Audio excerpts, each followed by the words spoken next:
Assalamualaikum warahmatullahi wabarakatuh. Halo kawan Gizi. Senang sekali hari ini Ramadan Fit kembali hadir menyapa Anda bersama saya Nadila Saleh.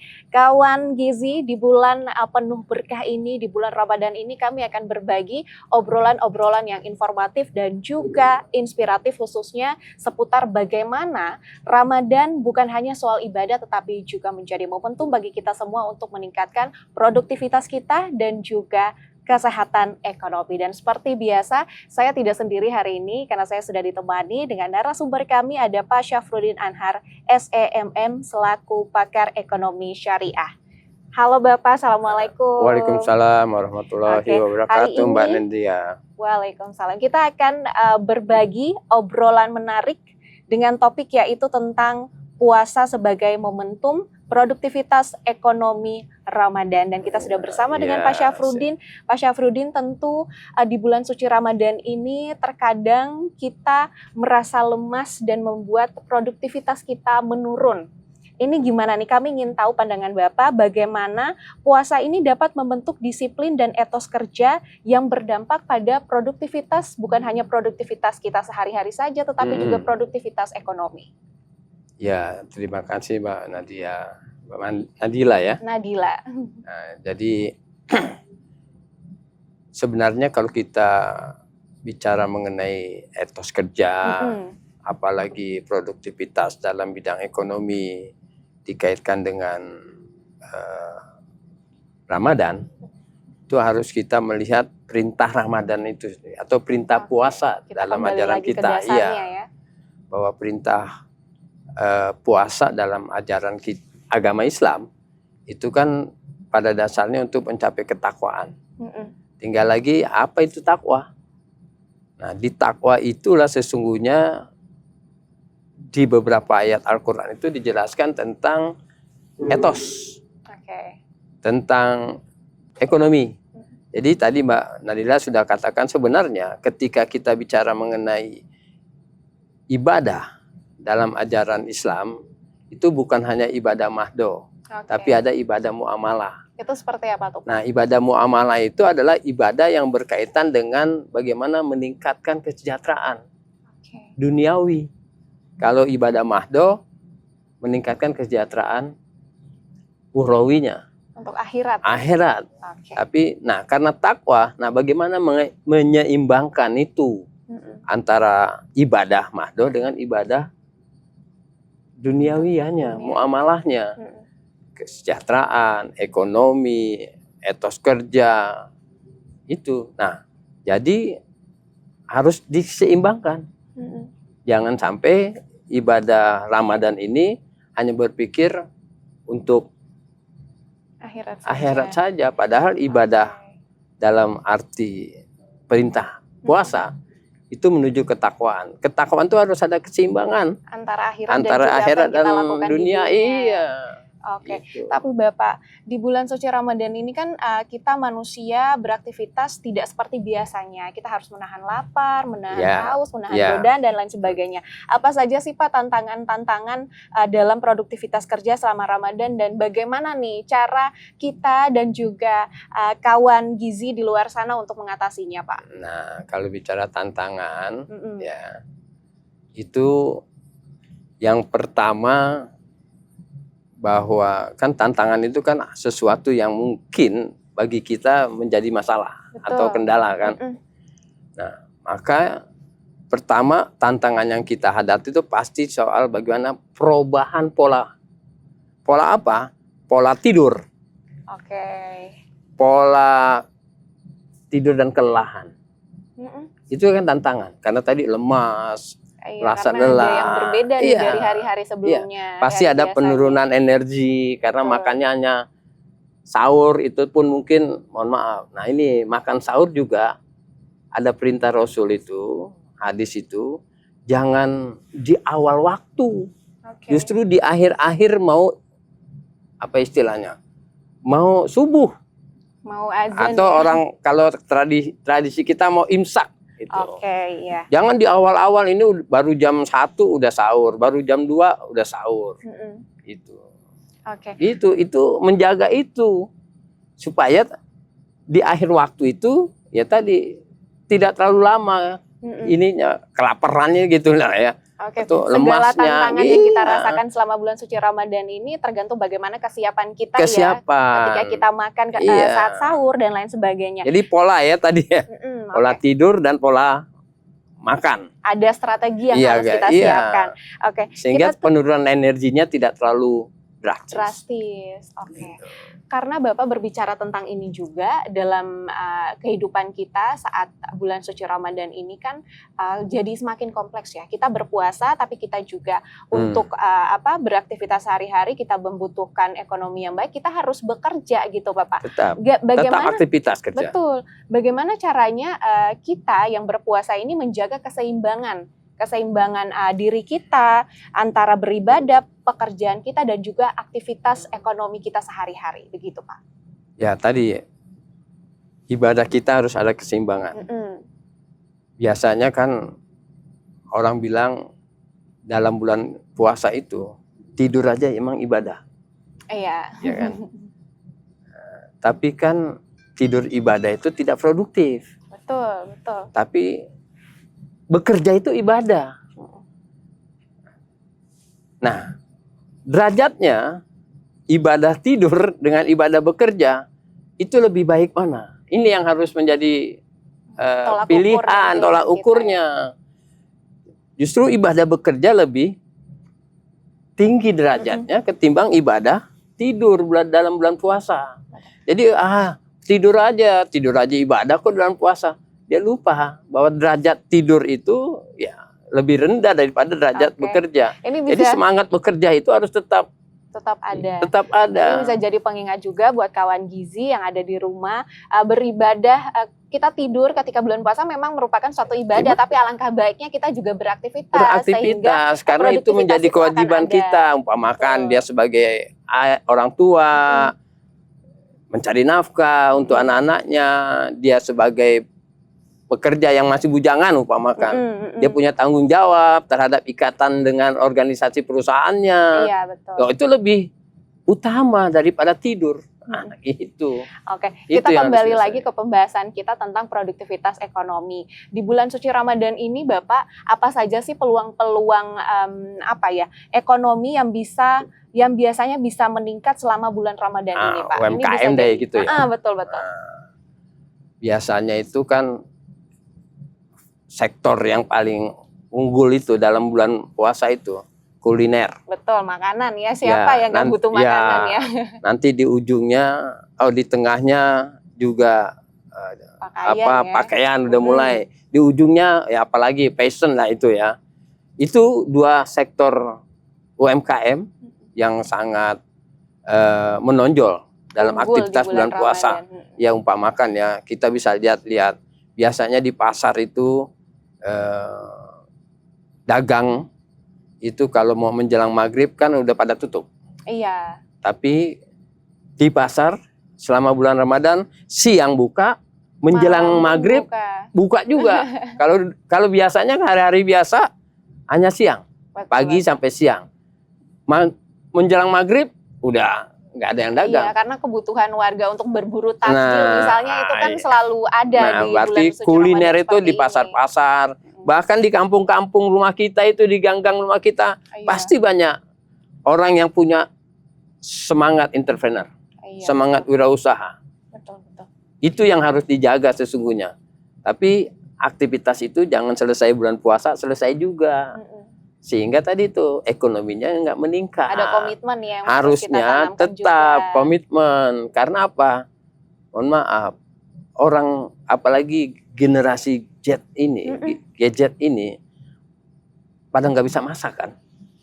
Iya, ada sebagian yang mungkin nggak bisa masak. Apalagi dia pengantin baru, sering banyak makan di luar. Betul. Itu peluang. Jadi begitu selesai bulan puasa, ya jangan berhenti. Oke, ini bisa jadi hal inspiratif juga nih yang bisa didapatkan oleh kawan gizi yang menonton ini. Kami juga ingin tahu Pak, kan dalam beraktivitas di bulan suci Ramadan ini penuh banyak sekali tantangan yang bisa kita rasakan ya Pak, menahan lapar, haus, menahan segala hal begitu. Ini bagaimana Pak pelaku UMKM dapat memanfaatkan momentum Ramadan ini secara produktif dan berkelanjutan? Karena ada banyak sekali peluang-peluang yang bisa kita dapatkan ya. Iya. Ya, ini itu tadi kalau biasanya mereka yang punya insting entrepreneur atau semangat berwirausaha. Nah, ini biasanya kalau di kampung-kampung soal kuliner itu dulu itu banyak orang-orang tua. Sekarang itu anak-anak muda, mahasiswa-mahasiswa juga memanfaatkan momen itu. Iya, betul. Momen itu dimanfaatkan oleh mahasiswa-mahasiswa untuk apa? Untuk dia melatih diri sebagai entrepreneur. Banyak peluangnya. Banyak peluangnya. Jangan di kampus kadang-kadang ada juga expo-expo, bazar-bazar. Ya. Kalau di kampus bukan hanya kuliner tapi ya biasanya dia dari siang sampai sore. Nah, ada tadi fashion, karena dua sektor itu kerajinan, bahkan mohon maaf usaha parcel, tapi sekarang nggak tahu ya usaha parcel udah agak menurun karena dianggap gratifikasi ya kalau dulu kan belum ada regulasi tentang gratifikasi itu ya. Oke, Bapak. Kami juga ingin tahu nih Pak, strategi apa sih yang bisa dilakukan agar konsumsi Ramadan ini tetap bijak dan tidak berlebihan? Karena biasanya di bulan suci Ramadan ini, karena banyaknya masyarakat yang terinspirasi untuk misalnya berjualan, makanan-makanan ini biasanya kan jadi banyak begitu ya Pak. Ini gimana nih Pak caranya agar kita di bulan suci Ramadan ini tetap bijak dan tidak berlebihan dalam berbelanja dan lain sebagainya? Nah, jadi gini, kalau dalam agama Islam itu kan ada hadis. Makanlah Anda di saat lapar. Berhentilah sebelum kenyang. Jadi itu peringatan bagi kita bahwa kan biasanya wah, ini begitu buka karena puasa ya. Wah, udah apa aja dimakan. Sehingga itu menyebabkan nanti fisik kita nggak mampu secara medis ya, karena saya bukan orang medis, itu berbahaya bagi pencernaan kan. Bahkan agama sekaligus mendadak dia dihajar, bahkan kadang-kadang makan banyak kenyang begitu sholat tarawih udah ketiduran capek aduh lemas kebanyakan makan gitu. Jadi jaga makan. Biasanya dalam Rasulullah tuh mengajarkan bukanya itu dengan cukup 3 korma air manis. Betul. Atau air putih, cukup 3 korma, pergi sholat gitu. Oke. Dalam bulan puasa ini Pak, bulan Ramadan seperti ini, aktivitas masyarakat yang semakin meningkat, semakin banyak, semakin padat dengan kondisi tubuh yang harus banyak menahan diri, menahan lapar. Ini bagaimana Pak cara kita untuk mengelola waktu dan energi agar kita tuh tetap produktif bekerja dan kita juga bisa berpuasa full selama bulan suci Ramadan? Ya, ini bagus pertanyaannya Mbak Manila. Jadi puasa itu kan sebenarnya kalau bisa kita katakan sebagai tarbiyah, bulan pendidikan, bulan pelatihan. Iya. Pendidikan, pelatihan untuk apa? Untuk kita pandai mengatur waktu. Gitu. Karena di bulan puasa itu kan semuanya diatur. Iya. Sahur kapan, buka kapan, ibadah kapan, ya, kemudian ya termasuk jadwal kerja. Betul. Juga sesuai dengan biasanya banyak mohon maaf saya agak kurang setuju juga sih ketika karena bulan puasa semua lembaga baik lembaga pemerintahan maupun lembaga swasta bikin aturan masuk kerja yang biasanya jam 8 jadi jam 9. Ada perubahan shift kerja ya. Pulang yang biasanya jam berapa? Jam 4 jam 4 ya, jam 5. jadi jam 2 atau jam Itu sebenarnya ada efisiensi jam kerja. Ya, itu sebenarnya bukan efisiensi. Itu bukan efisiensi. Justru itu kalau menurut saya mengurangi produktivitas. Padahal ketika kita beraktivitas seperti biasa saja, walaupun sedang berpuasa, itu juga sebenarnya bisa meningkatkan rasa disiplin kita juga ya Pak. Kan umpamakan ya, kan sering kita yang muslim itu kan, sering puasa Senin Kemis. Ya biasa-biasa aja. Itu. Biasa-biasa saja, begitu masuk bulan puasa kok ada kayaknya, oh bulan ada puasa. Yang harus nah ini berubah, yang, ya? oh bulan puasa tuh kita perlu ibadah. Nah dia nggak paham itu bahwa kerja itu ibadah. Padahal berbuat kebajikan, kan bekerja kan berbuat kebajikan. Semakin banyak kita waktu yang kita gunakan untuk membuat kebajikan, semakin banyak pahala kita. Itu bisa jadi momentum kita untuk belajar juga ya. Oh, iya. Saya itu tadi catatan saya agak kurang setuju tuh ketika perusahaan atau lembaga pemerintah yang mengatur mentang-mentang bulan sepertinya ada spesial betul bulan puasa. Ya spesial, tapi dalam konteks produktivitas itu jadi nggak spesial. Oke. Itu. Ini ada juga nih Pak, masalah yang sering kali terjadi bagi kita, terutama mungkin masyarakat Indonesia, kebiasaan nih ada nih Pak. Di awal bulan suci Ramadan kita makan takjil. Oh, takjilan ini lagi viral, mau nih. Tapi di mendekati akhir-akhir Ramadan hilang dan kita beda lagi nih Pak, kita baju. Akhirnya ini tuh membuat keuangan kita tuh di bulan suci Ramadan rasanya pengeluarannya semakin banyak. Ini kami ingin tahu nih Pak, tips dari Bapak bagaimana cara mengatur keuangan keluarga selama Ramadan agar tetap sehat secara ekonomi. Ya begini, kenapa kita di akhir-akhir Ramadan itu aware dengan fashion ya, dengan pakaian. Sebenarnya ada pemahaman yang keliru tentang, jadi memang Rasulullah SAW itu memerintahkan kepada kita, itu ketika kita akan melaksanakan sholat Idul Fitri, pakailah pakaian yang terbaik. Nah gitu, pakaian yang terbaik, bukan pakaian yang terbaru.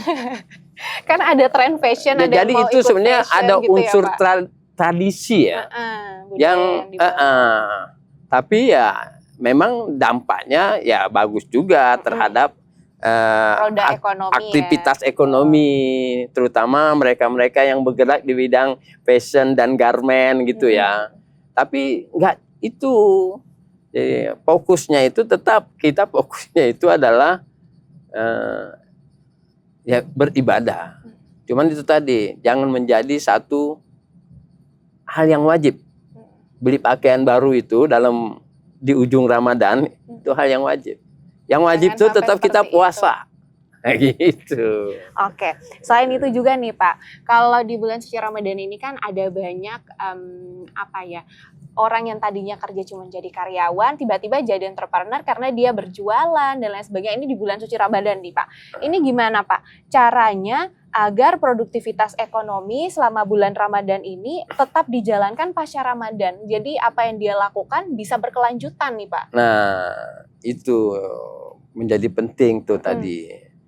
Biasanya orang kalau sudah berdagang laku, itu akan semangat untuk tidak berhenti. Gitu. Dan apalagi di bulan puasa. Saya dulu pernah kecil. Kecil itu saya dulu masih dibolehkan yang namanya dagang petasan itu. Iya, kalau dulu, sekarang kan udah sekarang nggak boleh. Saya dulu kecil tuh setiap bulan Ramadan saya jual petasan. Dan itu laku keras. Tapi karena sebenarnya kalau saya umpamakan, dulu saya punya pengalaman dagang kue, nah saya dagang kue aja, karena kue kan nggak dilarang. Betul. Mungkin sekarang saya sudah punya pabrik roti, umpamakan gitu ya. Nah ini semangat ini terus di-upgrade.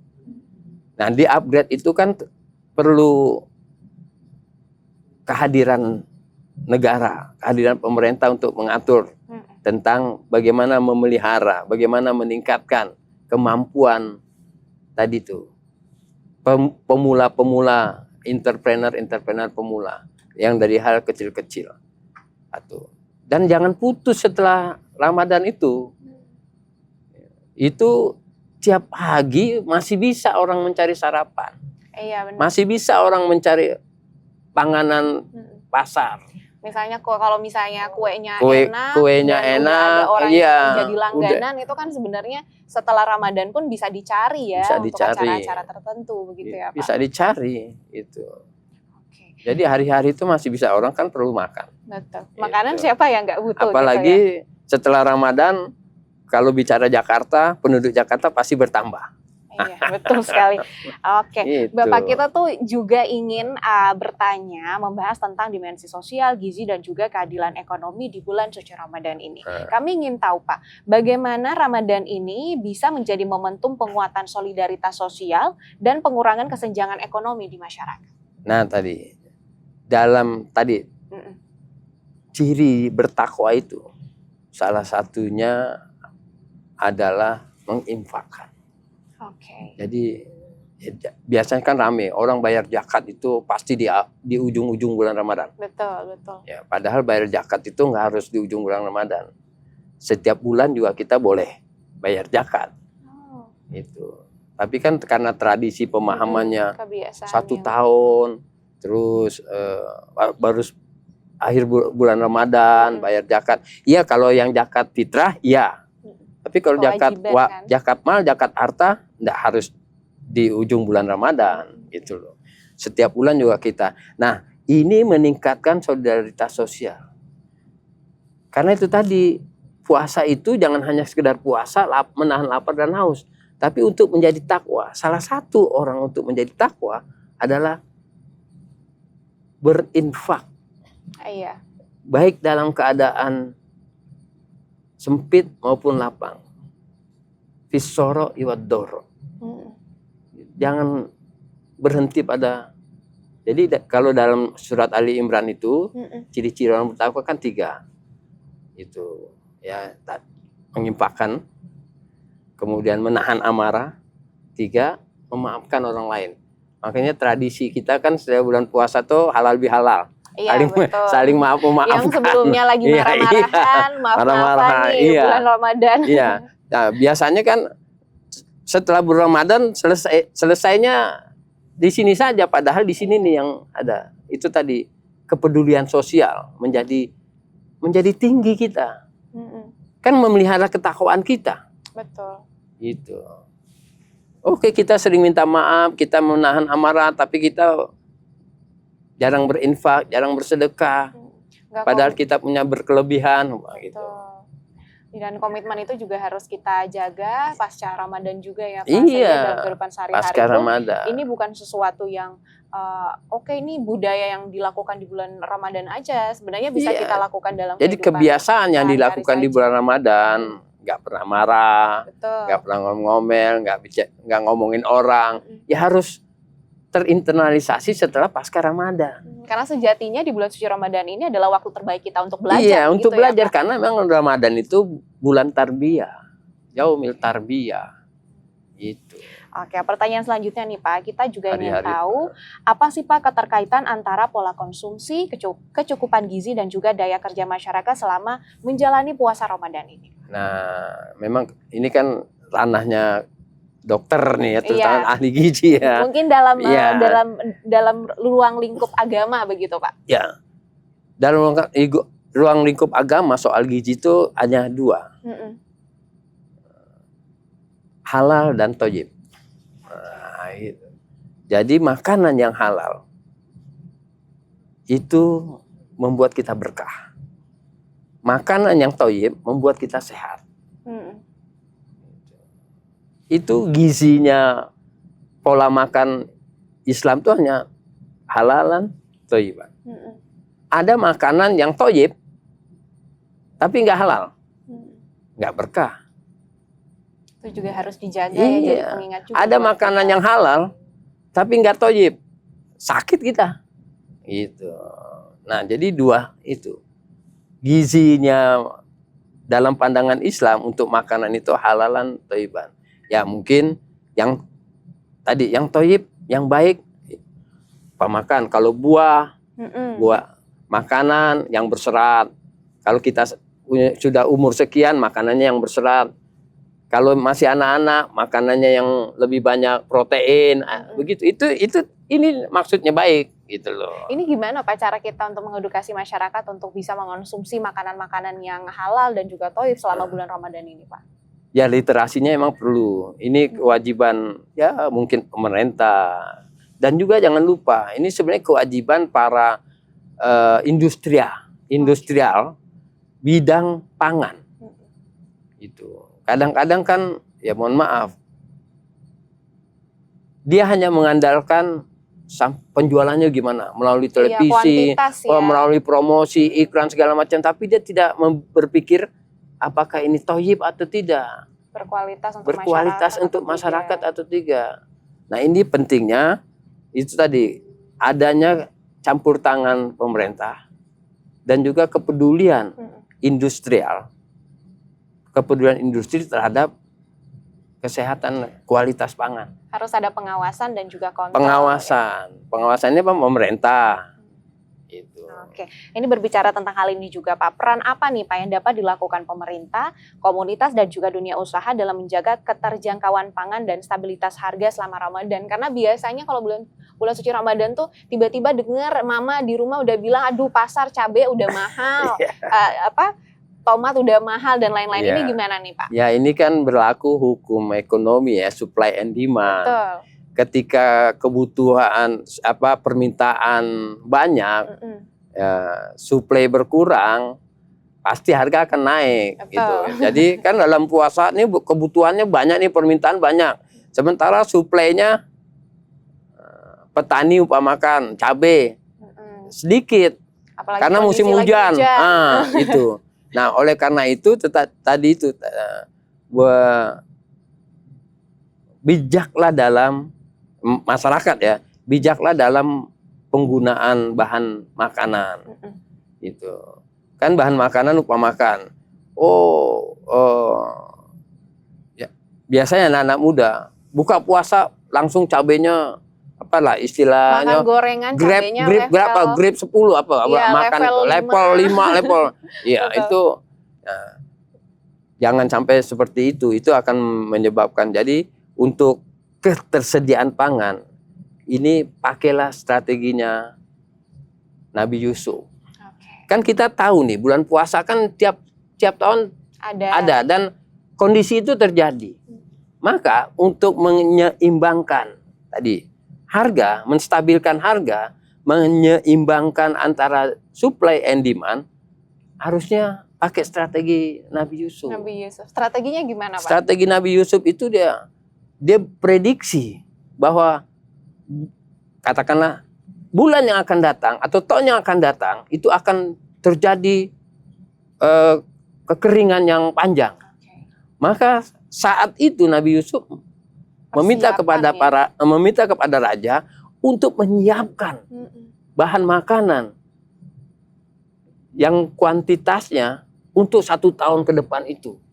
Nah ini yang nggak pernah dilakukan oleh para pengambil kebijakan, sehingga dimainkan oleh para pedagang atau para pengejar rente, pengejar laba, karena kebutuhan dan kondisi itu yang ada yang bikin kondisi seperti ini ada gitu. Oke. Tadi sepanjang pembahasan kita ini juga kita sudah membahas bagaimana agar masyarakat ini mengambil nilai-nilai yang baik selama bulan suci Ramadan dan diterapkan dalam kehidupan sehari-hari pasca Ramadan. Kami juga ingin tahu Pak, ini bagaimana caranya untuk mendorong agar nilai-nilai Ramadan seperti pengendalian diri, berbagi, dan hidup sederhana ini bisa berdampak pada keberlanjutan hidup masyarakat masing-masing Pak. Nah itu tanda-tanda bahwa puasa kita diterima, ibadah kita diterima. Itu secara tidak langsung, secara individu tuh pasti merasakan gitu ya Pak? Iya, tapi kalau kita malah menjadi buruk setelah pasca Ramadan, umpamakan boros, terlalu mewah gitu ya, nah, itu berarti puasanya nggak diterima itu. Itu jadi overthinking ya kita. Jadi ketakwaan itu nggak melekat. Jadi tujuan puasanya itu nggak tercapai, tidak menjadi orang yang takwa. Oke, jadi pengingat banget buat kita untuk lebih mengingat diri, mengingat nilai-nilai yang memang harus kita jaga dan kita bawa sehari-hari gitu Pak.